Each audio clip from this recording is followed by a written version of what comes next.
neuroanesthesia enthusiasts, and welcome to Style Points. Today on the podcast, I'm sitting down with my friend Pinkey Shah to talk about neuroanesthesia.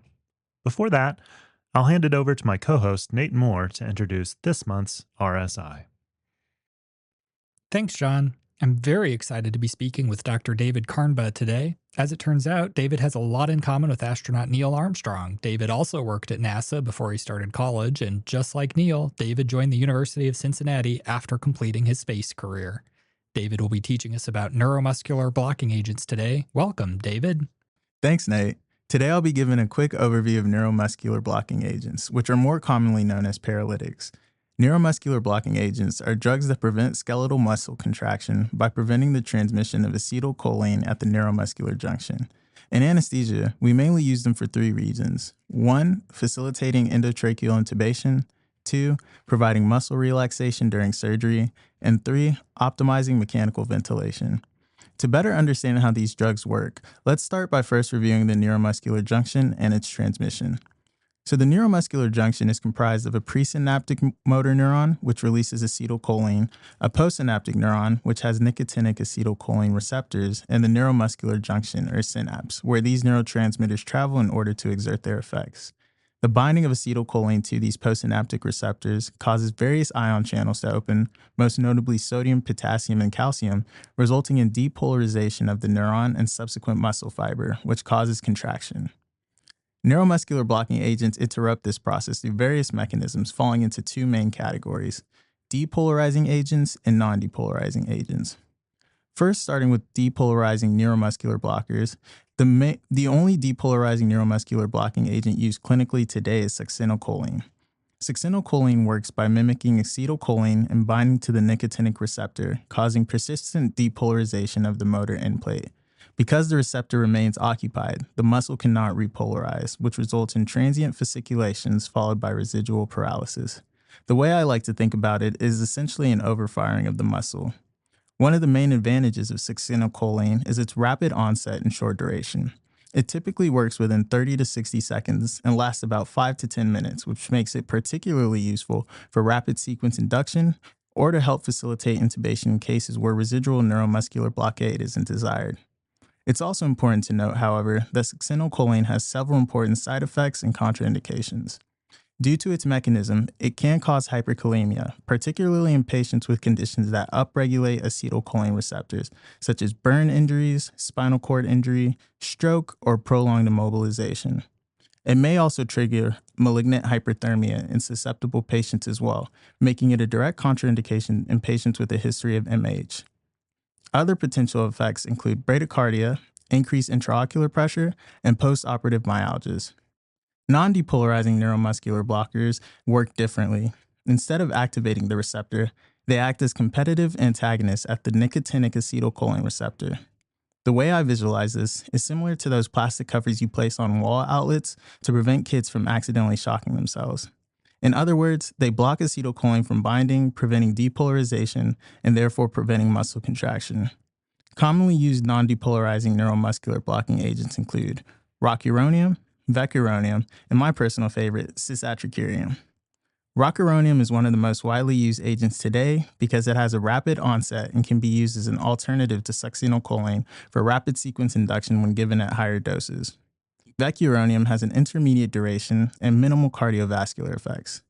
Cisatracurium is particularly interesting pharmacologically because it undergoes Hofmann elimination, which is a temperature and pH-dependent process that allows it to be metabolized independently of liver or kidney function. For that reason, it's often favored in critically ill patients in the ICU who may have impaired function in these organs and require significantly prolonged use of paralytics to help with vent compliance. Intraoperatively, we monitor neuromuscular blockade using peripheral nerve stimulators, most commonly with train of 4 monitoring. This involves delivering 4 electrical pulses to a peripheral nerve and observing the muscle for a response which we call a twitch. As neuromuscular blockade increases, the responses progressively fade, which helps guide dosing and recovery. Proper monitoring is critical because residual neuromuscular blockade after surgery can lead to many complications, including airway obstruction, hypoventilation, and aspiration. At the end of surgery, we often reverse non-depolarizing blockade to restore muscle function and help facilitate wake-up and extubation. Traditionally, this has been done with acetylcholinesterase inhibitors such as neostigmine, which increase acetylcholine levels at the neuromuscular junction.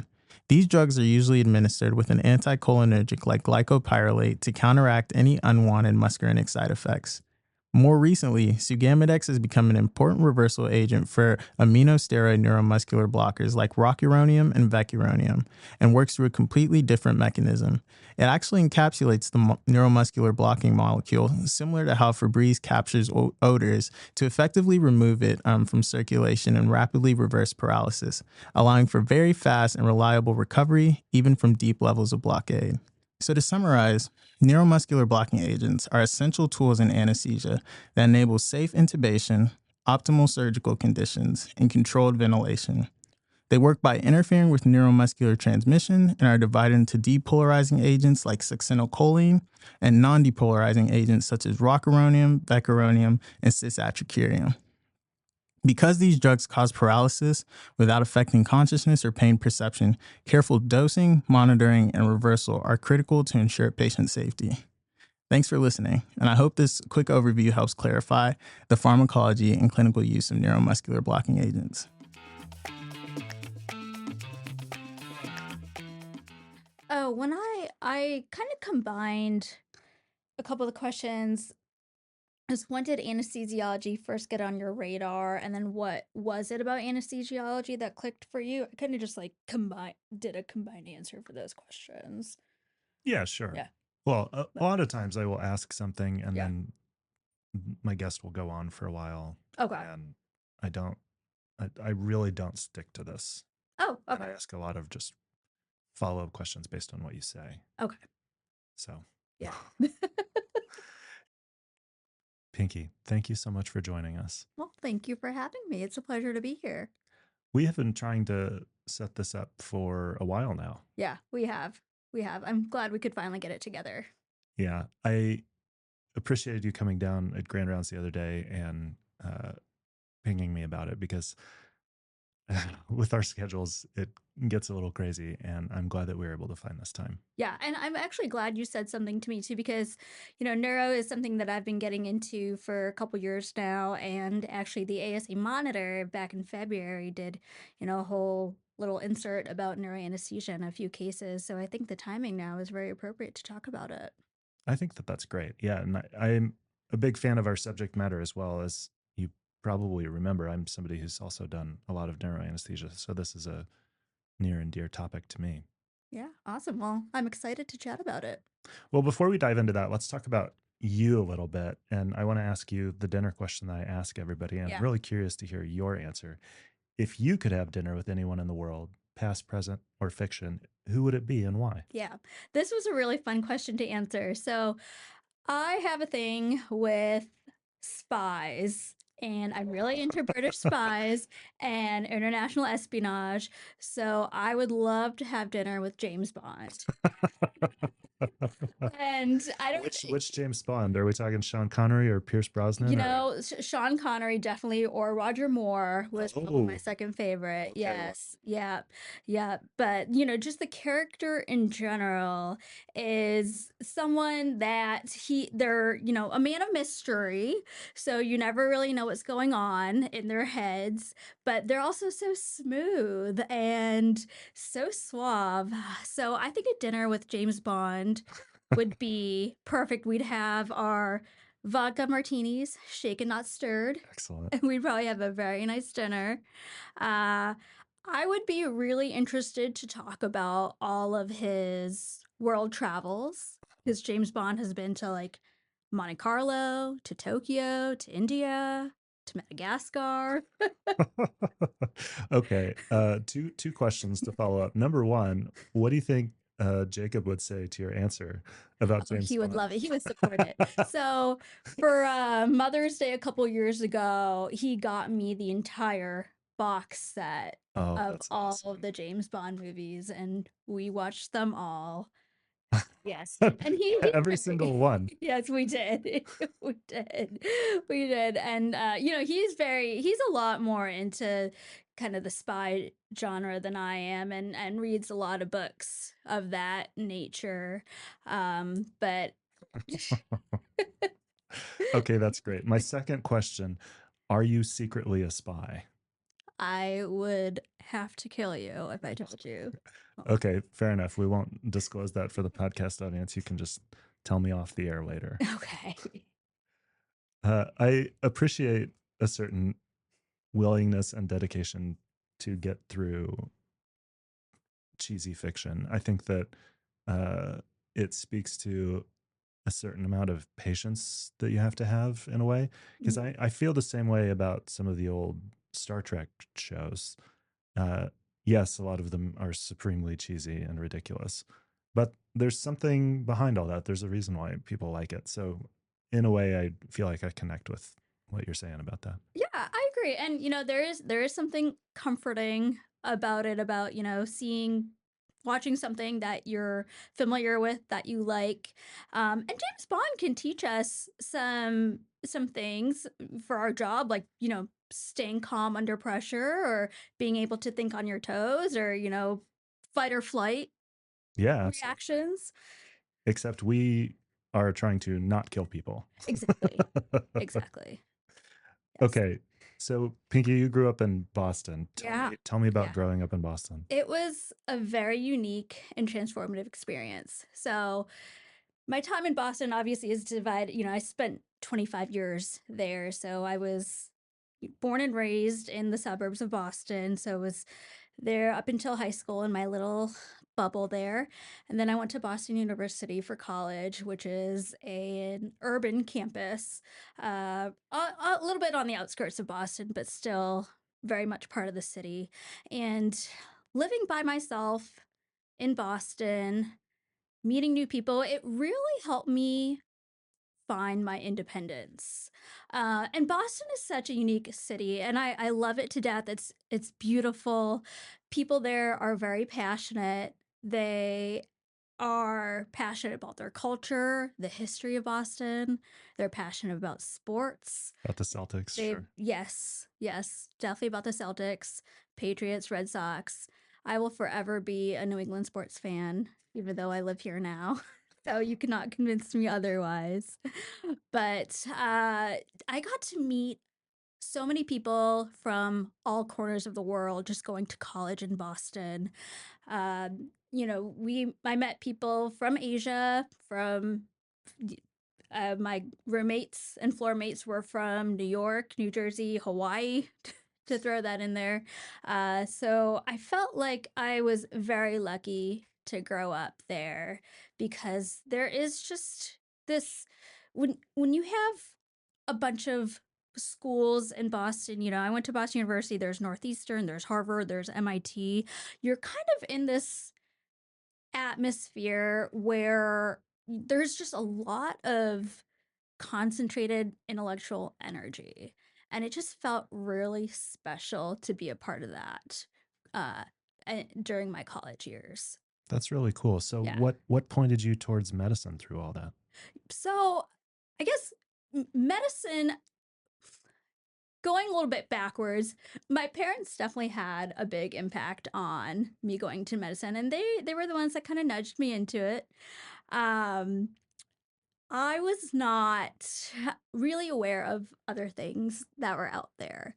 And so at an early age, and I want to say this was probably like junior high, they volunteered me to be an actual candy striper at a hospital, at a local hospital. So like I actually had like the red and white get up as a candy striper.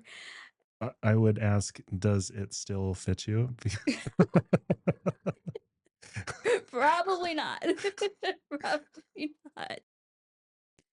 I kept doing these volunteer things throughout high school and college. I was pre med in Boston at Boston University, which was very challenging because in high school I did well in the sciences. I was a big fish in a small pond. And then in college, the tables turned. I was a small fish in a big pond, and it just got really overwhelming to be pre med there. I changed my mind a lot. I changed my majors a lot. I looked into going into laboratory sciences. I worked in an organic chemistry lab for a year, and then I looked into going into public health. I did some international trips. I know you had Dr. Alcibiade on here talking about all of her global stuff. So I did some similar trips to the Dominican Republic and Haiti, where, we would set up temporary clinics, treat patients in those rural areas. I actually did this really cool trip where we hiked up a mountain and actually laid down piping to bring down fresh water to a village. So, dabbled in that for a little bit. And then I absolutely loved teaching and education. So I applied for Teach for America. I didn't get it, but everything kind of just came full circle. I took some time off after college to kind of really reevaluate what I wanted to do with my life. And I know my parents really were pushing me into going into medicine, and there were aspects that I really loved about medicine, about making an impact on individuals during their most vulnerable moments. I was lucky enough to get a job at the Boston Children's Pediatric Emergency Department. I was a clinical assistant there, so I was a nursing assistant. And working there, working amongst physicians, nurse practitioners, nurses, I really felt at home there. I felt like these were my people. This is the setting that I want to be in for my career. So So your parents were right. my parents were right. Yeah, they That's were. really one of the toughest I things. know. So I took the MCAT and then I applied to medical school and I haven't looked back since. So fortunately for us here at our department, you decided to do anesthesia and you Yeah. decided to do it here at UC. I remember you all the way back from the beginning of residency. Yeah, yes. So tell me, what pointed you towards anesthesia? What pointed you towards UC? Yeah. So I originally thought I wanted to do emergency medicine, working in a peds ER before medical school. So during medical school, I was all the first 2 years of medical school, I was all for emergency medicine. Early third year, I did an anesthesia elective because I was told to do that to practice IVs and do intubations. And my first day there, the attending that I was with had me intubate a patient. And with some help, I was able to get it. And the adrenaline rush I got from just doing an intubation was like no other feeling. And I couldn't describe it, but I absolutely loved it. And I wanted to keep doing it over and over and over again. I loved being on the other side of the drapes, watching the anesthesiologist work the vent, drop drugs, be able to know their pharmacology frontwards or backwards, be able to think on their toes. And what also kind of attracted me towards anesthesia is that I saw a lot of female anesthesiologists. So I thought, hey, if this is a very female friendly field, I think this might be for me. One of my senior medical students, when they were kind of coaching us during our rotation, said, find what gets you out of bed in the morning. And I'm actually not a morning person, Fair, yeah. but on my anesthesia residency or my rotation, I was. I was excited to get out of bed.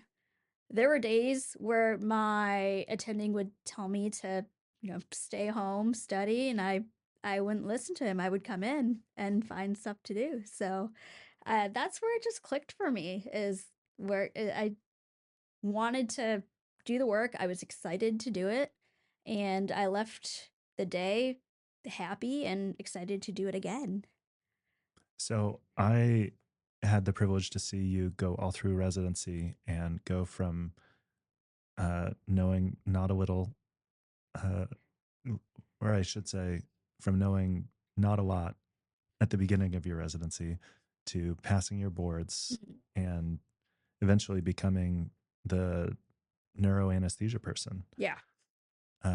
That was pretty awesome for me to get to watch. What pointed you towards neuroanesthesia? Yeah, I've always had this peripheral interest in the neurosciences ever since high school. I took AP biology, and I loved talking about the brain and the mind and just kind of the enigma that it is. So that really followed me throughout my college medical school journey.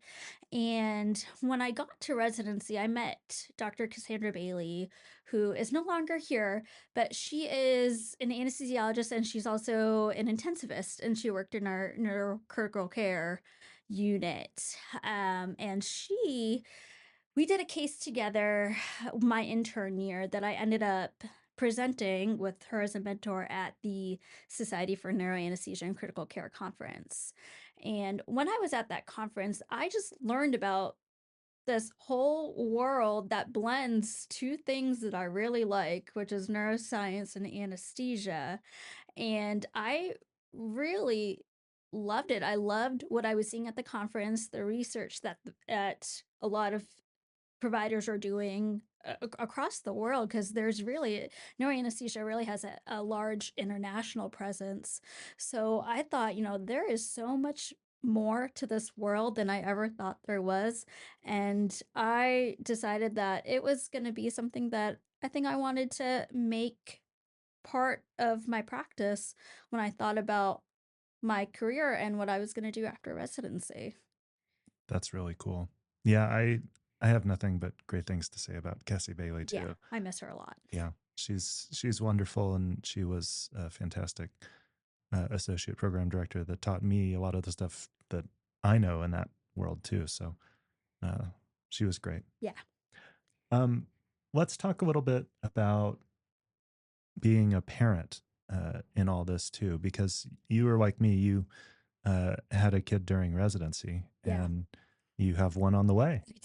I do. So Yeah. tell me about your kids, how old they are, and how that has sort of shaped your world. Yeah. So my oldest daughter is Sahana. So she is 5.5. I had her at the end of CA 1 year in residency. And this was actually March 2020. So Right. the whole world was on lockdown. Sorry, I got her birthday wrong. It's May 2020. But the world locked down in March 2020. I had her in May 2020.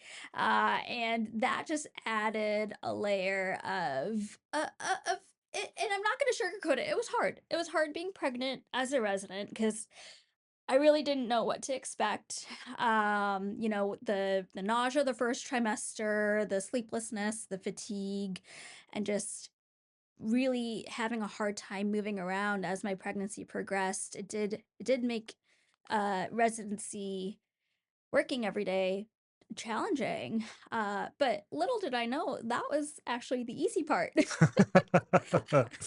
After I had Sahana, I had 6 weeks off, which is what I was allowed to take without having to extend the duration of my residency. And then I came back the beginning of CA2 year and just kind of hit the ground running. And it was really hard to juggle trying to be present at home as a mom and present at work as a resident. And Those two things both grind. demand so much of your time. Yes. Yeah. Um, and so and ultimately, I thought I really wanted to be present for my daughter. So I really started to do the bare minimum as a resident. And one of the attendings pulled me aside and said, I know you have a lot going on, but you are really behind. And that really lit a fire under me, because I didn't want to be behind. I wanted to be a great doctor. I had these career goals and aspirations.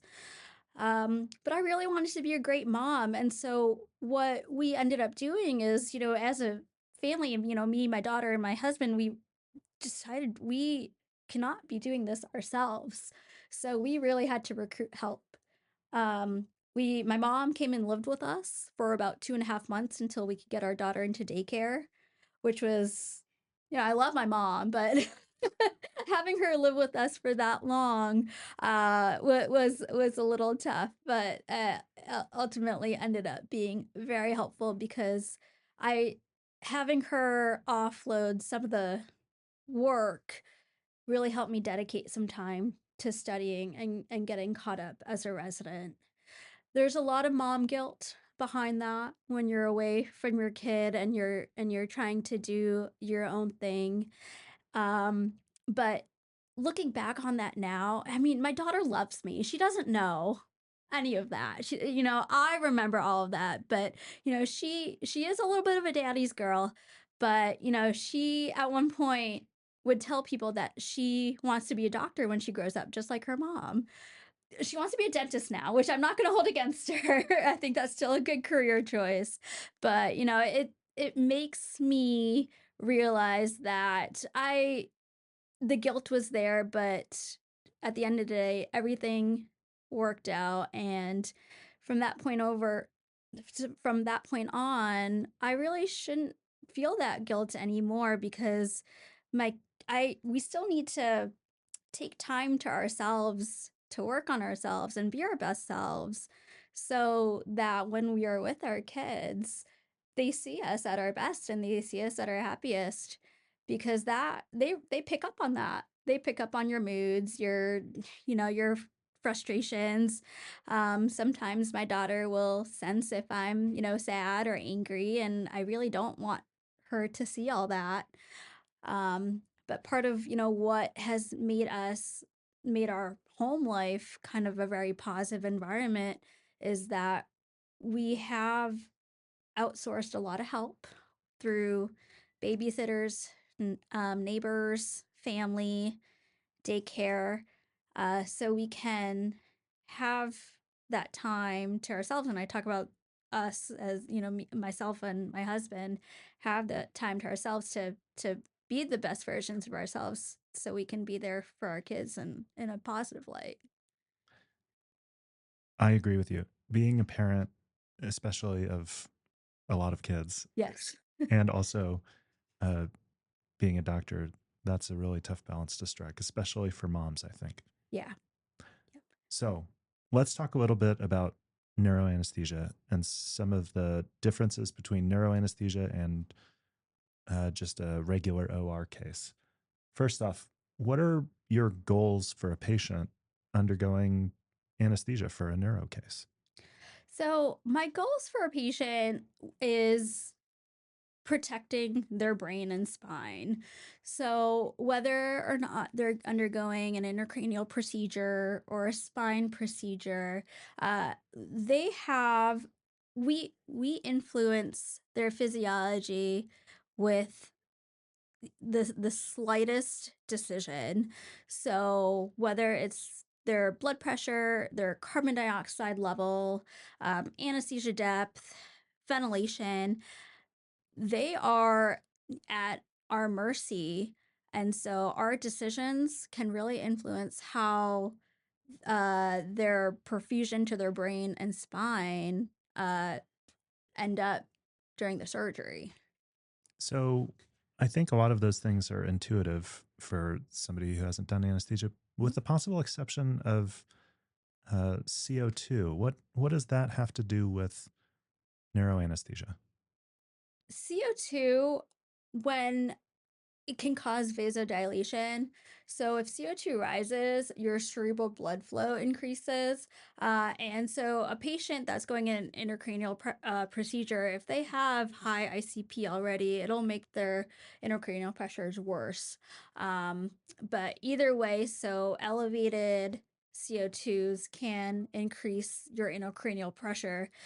On the other hand, if CO2 is low, it can cause vasoconstriction, so cerebral vasoconstriction, and that can lead to cerebral ischemia.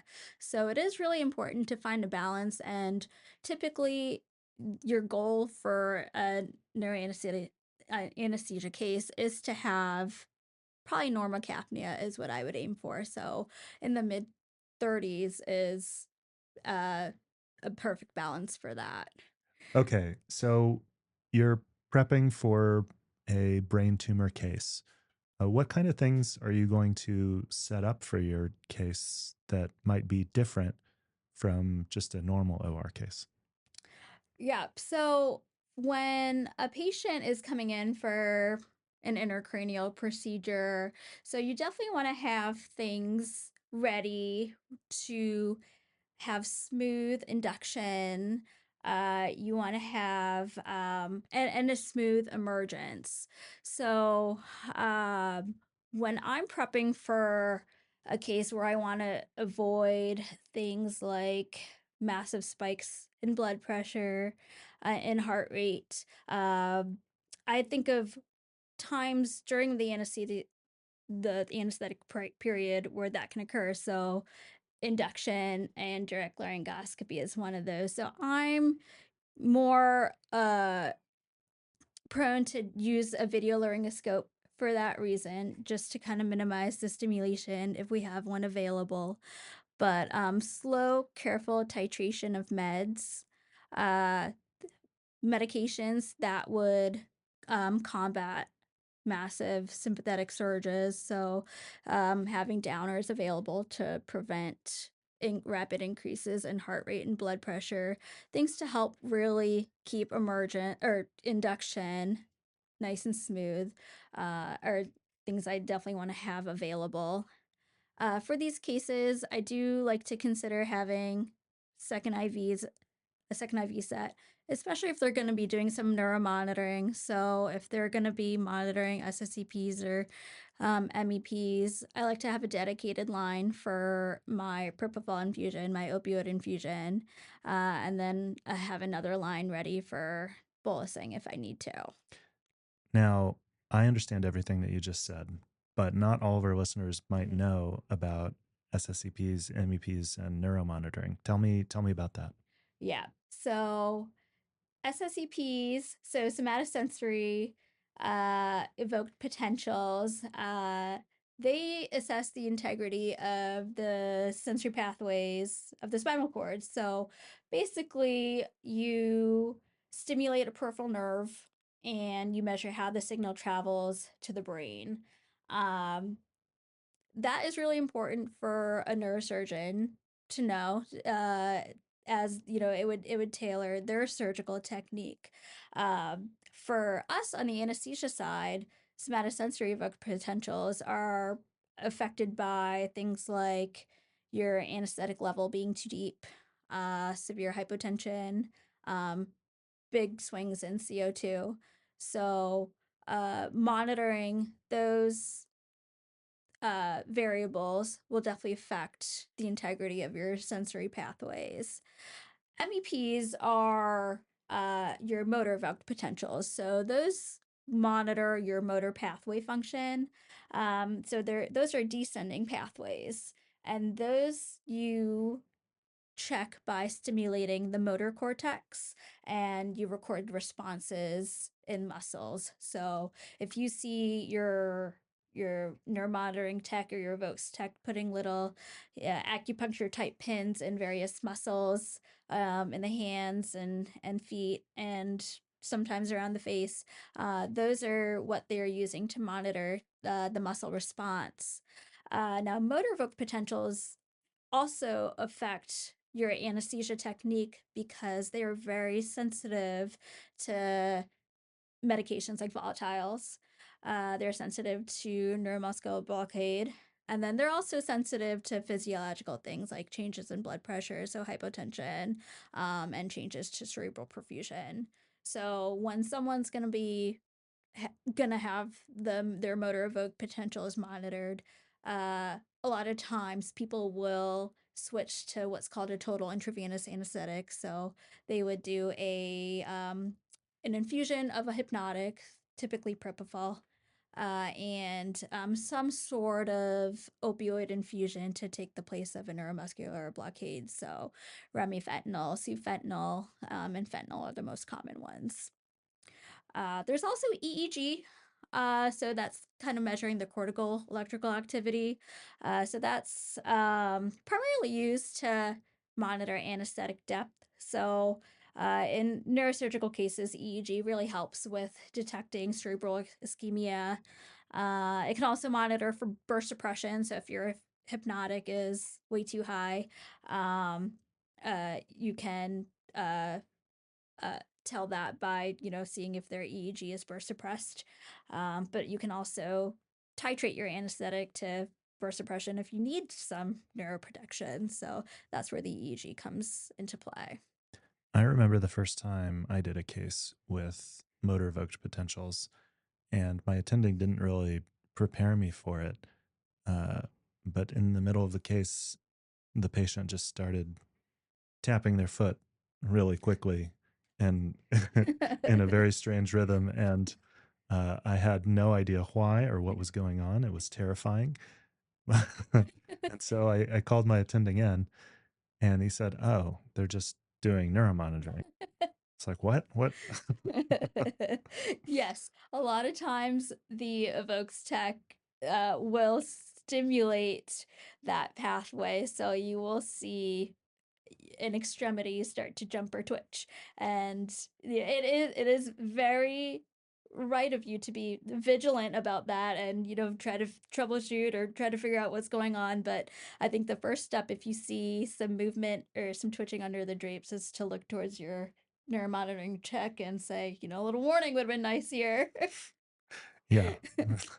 It can be less than ideal sometimes. And if you have a medical student, that's usually the first thing that might freak them out a little bit, is Yes. seeing the patient Yes. start to tap dance a little bit. Um, when you're doing these cases, you can't chemically paralyze the patients like we usually do. So, can you talk about how we change our anesthetic in these cases to make up for that? Yeah, so without you being able to use neuromuscular blockade, you do have to get creative. So we have some potent opioids that you can use as an infusion or bolus. So remifentanil is a synthetic opioid. We also have sufentanil available that we can use as infusions that are so powerful that they will prevent movement to surgical stimulus. So those are typically some medications that we use. You can also supplement with medications like Precedex to help with your anesthetic depth as well. That's another infusion that I like to use during my cases. Um, Ketamine is also another popular choice for infusion to help with your anesthetic depth, and it also has some role in some as a multimodal pain alternative as well. So, there are different types of cases that we do for neuroanesthesia, brain and spine. Can you talk about what your approach would be that might be different between a brain versus a spine? Yes. So spine and brain surgeries, the anesthesia, there are some similarities, but there are different priorities. So if I'm in an intracranial surgery, a lot of our anesthetic management kind of revolves around the intracranial physiology. So, like things like cerebral perfusion pressure, which is your MAP minus your ICP, and then your intracranial pressure, brain relaxation. So, you're really focused on maintaining stable hemodynamics for intracranial procedures so you can create optimal surgical conditions. Because if you think about the brain, there's the Monroe Kelly doctrine where the brain is is pretty much in a closed cranial vault. So very small changes in your anesthetic depth, your blood pressure, your CO2 that can really have big effects on cerebral blood flow and your intracranial pressure. So that has a big effect on the surgeon and how well they're able to visualize the brain. Spine surgery, there's a little bit more of a focus on neuromonitoring depending on where they are in the spine, and more systemic physiology. So a lot of these cases really rely heavily on somatosensory and motor evoked potentials, like we talked about before. So the anesthetic does have to be tailored to preserve those signals. So that means, carefully balancing your intravenous agents if you're doing a total intravenous anesthetic, so your hypnotics and your opioids, or with your volatiles, if you choose to use some, you have to, you use less than half a mac of gas if you want to use some volatile. So really balancing your agents and titrating them to maintain signals is pretty important for the spine surgeries. Spine cases, especially like your larger, your big spine cases, like your deformities, your multi-level fusion surgeries, there's also challenges with positioning. So That's true. these patients are prone sometimes for a really long time, like 6 to 8 hours. So you're also managing things like fluids and blood loss, and so there can be pretty significant hemodynamic shifts during those surgeries, or need for a large volume resuscitation, but you still have to be careful because they're prone. So while like your intracranial cases, they do tend to be more about protecting the brain, and managing those dynamics of cerebral perfusion pressure and ICP and CO2. Spine anesthesia, there's a little bit more of a balance between neuromonitoring, but also physiology during those long prone cases, and really setting up a patient for success for after the case is over and you supinate them, and making sure they're extubatable and have good pain control as well. Let's talk about what I would guess would be Grey's Anatomy's favorite type of brain surgery case, which is something that we get to do here, which is an awake craniotomy. Yeah. Uh, this is often shown on the news as some musician will be playing the guitar while they have their brain operated on, things like that. I wonder if you can describe what the process is and why we do awake craniotomies. Like, why would we do brain surgery on an awake person, and how do we do it? Yeah. Well, an awake patient is the best neuromonitor that you could have. It is the gold standard, having an awake patient to actually tell you or demonstrate any deficits that are occurring depending on where the surgeon is operating. So really cool to be a part of an awake craniotomy. I haven't been able to be a part of a lot, but there really is a balance that you need to achieve between you know keeping a patient calm while they're awake, so using your skills as a compassionate physician, to talk to the patient and coach them through the awake parts of the procedure, but then also giving them that little bit of sedation that they need during the more stimulating parts, like the scalp blocks and the actual drilling of the holes and removal of the skull. So getting them through that part, but being able to wake them up quickly to have that neuro exam. So, if the surgeon is working on the part of the brain that controls your ability to count out loud to 10, for example, the surgeon might be working in an area and the patient is repetitively counting to 10. And all of a sudden, instead of counting to 10, they say 1, 2, oh. And then the surgeon is like, okay, well, I should probably not do whatever it is I'm doing. Right.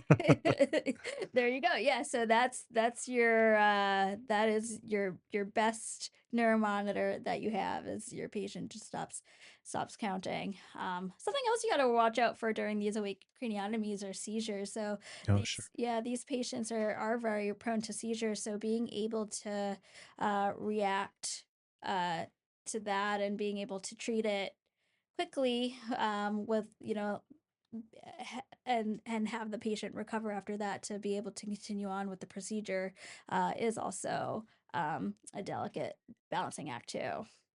Yeah, I've had that happen to one of my patients one time during an awake cranie. Yeah. And the patient's in pins and they're not in a position where I can easily get to the airway, Yeah. and they start seizing. And it can be a pretty dramatic thing. Yeah. Uh, Usually what the surgeons will do, which I think is just sort of an interesting thing, and I'm not sure why it works, is just pouring cold water on the brain. Yeah. That seems Cold saline. Yes. yeah, yeah, you're right. It's saline. Yeah. Yeah. But So the idea that you would just pour cold saline onto the brain and that would somehow fix things, like putting out a fire, is sort of an interesting concept to me. Uh, but what I did to try to stop the seizures, I gave 20 of propofol, which is a yeah. relatively small dose, but it works pretty well to control seizures. And it fortunately was able to break the seizure in that patient, and they were able to get back to having a surgery. It does, soon. yeah. And that's really scary too, because a lot of times the patients, their head is away from you, and like you said, they're in pins or they're in some sort of immobilizer. So you have to act quickly, especially if their airway is if they're at risk for losing their airway. So 20 of propofol is great. You can try like a small amount of Versed too, so a benzo, to help abort that seizure. Um, Oxygenation is definitely something that you want to consider too, and making sure they're ventilating, oxygenating fine. And then other things that you can work once the patient is stabilized, you can still work on trying to figure out what the underlying cause was, if there was something. So checking for metabolic derangements, hypoglycemia, hyponatremia, if they were alkalotic, or hypocalcemic, are pretty quick things that you can check on to see if you can figure out if that was the cause of the seizure. Um, but a lot of times it could be just the cortical stimulation that caused it, or if there was a little bit of a bleed or ischemia happening there. But yeah, so acting quickly and making sure that the patient's airway stays patent. You can put a bite block in, or quickly throw in an LMA or an endotracheal tube if you have to, use the last resort to make sure that they don't lose their airway. I've only had to do that one time during an awake cranie, Yeah. that I had to convert to general while somebody was in pins and sitting straight up. And of course, it was the time where the LMA would not seat. Ugh. And I remember I had to hold it in the patient's mouth uh, at a certain angle to be able to ventilate. And it's still one of the most stressful experiences that I had as an attending during my first year of being an attending. Yeah.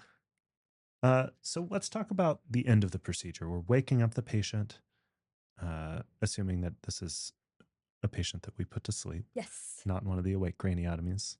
Uh, what does a good wake up look like for one of these cases? Yeah. So you really want it to be smooth. You want a hemodynamically stable transition from anesthesia to wakefulness. So definitely want to prioritize having um, a a smooth transition. So one where you're not having a patient really cough or buck on the tube. Depending on what surgery you did, but what comes to mind is intracranial surgeries, because you really want to prevent those large blood pressure spikes after those surgeries. So making sure that you can avoid those large blood pressure spikes that will really affect cerebral perfusion, bleeding, cerebral edema. So trying to really aim for like a gradual return of their sympathetic tone rather than like experiencing a sudden surge. So smooth and quick. So the surgeons ideally really want to do a neuro exam before you leave the room. So you want to have a, a wake up where the patient isn't excessively sedated. So you want to have your anesthetic designed so that the patient can wake up and be able to really follow commands before you leave the room. So avoiding long acting sedating medications, narcotics towards emergence. If you used an opioid infusion, making sure you turn that off in a timely manner depending on what you used. So things that would help them wake up without being too groggy or unable to follow commands. Um, and then going along with that, you also want to make sure that they're not in too much pain. So having some sort of pain control, but then also having some agents that can help prevent hypertension. So I always like to have Cardine available Mm-hmm. for waking up these patients just to avoid the hypertension. Ideally, I do like a very nice REMI wake up. I don't know if you've ever had one before. I'm not the biggest fan of REMI fentanyl, but it does when you time it perfectly. Uh, it's one of those medications where you have a patient on a REMI infusion, and then all you have to do is say their name, and they just wake up. They open their eyes, and it's beautiful. You just take the tube out, and they're there, and you can talk to them, and they will follow commands, uh, and that has been a very reliable wake up for me. Yeah, I'm a big fan of the Remy wake up myself. That's how I'd prefer to wake up in the mornings, I think, is Just just blissful opening of my eyes. yeah. Although preferably not with a breathing tube in, I think. Um, I think that covers a tremendous amount of ground. And my final question for you is, what are some of your personal style points? Some of the things that have brought you success both in and out of the OR Yeah. and as a mom, and as a doctor, Yeah. everything. I really I show up to work with a positive attitude. And I really think that just sets the tone for the day. Uh and that could be just anything small, just from having like a really good talk with a nurse, getting to know your staff in the operating room if you don't know them already, having a good relationship with them. It really does set the tone for the course of the day, and what kind of the environment that you'll be in for the rest of the day. So the positive attitude and communication. So I, communicate with my trainees, I communicate with my CRNAs, my CAAs, surgeons as soon as I can, just to make sure everyone's on the same page before we start the day, because the last thing you want is for, people to not be on the same page and for there to be confusion. So having a really good line of communication throughout the day has really helped with success in the operating room.